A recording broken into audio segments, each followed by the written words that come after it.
It's Mother's Day, and Mandy has done a meal with the starters as pate. And to go with that, I made a dish full of Melba Toast. And it's all gone because you do like it, don't you? Very much.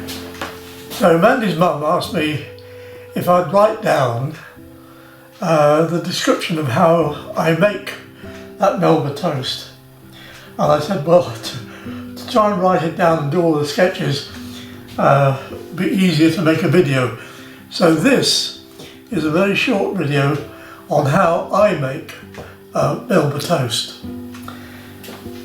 I use Warburton's Danish loaf because I find it the best one when you cut it in half or when you slice it. I'll show you why when I get to that point. You also need a good bread knife, and it's useful to have a little plastic bag or container to put the crusts in. Now I'm going to make 4 slices. I'm going to use 4 slices and just pop them in the toaster. And switch the toaster on. Might help to do that. There we go. And then we'll wait for that to toast.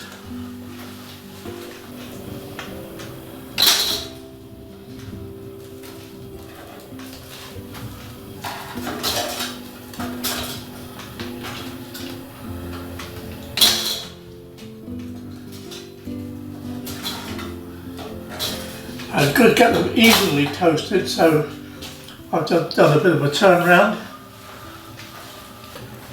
Right, well, they're nicely toasted. It's important not to over toast them because if you do, the bread goes brittle. But the next thing is to cut the crusts off.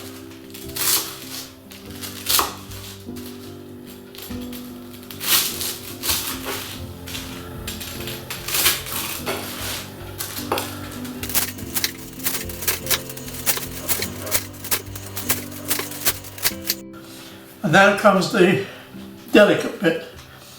Take the slice and cut right the way through.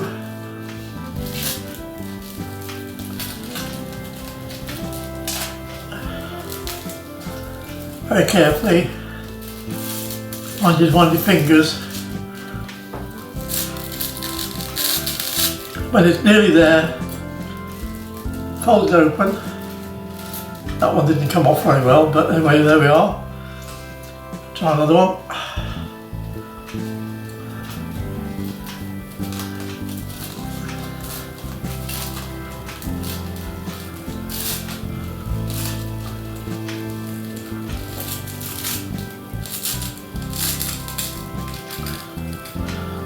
That's better. Now, one of the reasons I like the Danish loaf is because there's very, very little dough left inside.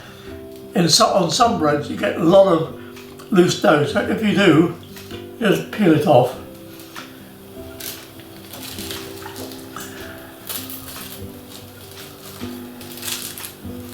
Oh, you see that one has a little roll of dough there, just take it off.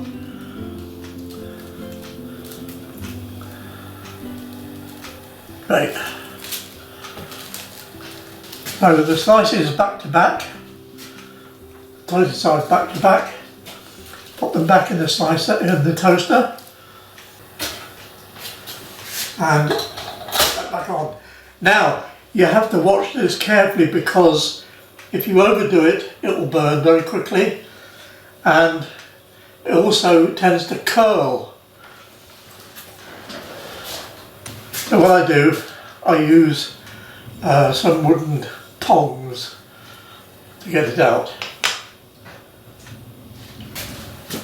I keep a good eye on how it's toasting, and it's better to be a bit pale than overdone. So I'm going to pop those up now, and with the tongs take it out. That's quite pale, but lovely on the other side. I like the inside that is being toasted now, although it's not gone brown, it's crispy. Right, when we take it all out of the toaster, make sure that when you stack it, get plenty of air around it, otherwise it will go soggy.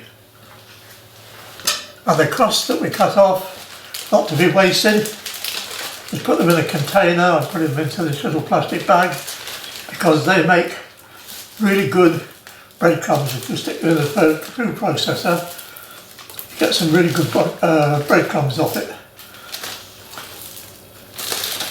Now I like a bit of bread with my butter, and a bit of butter on there.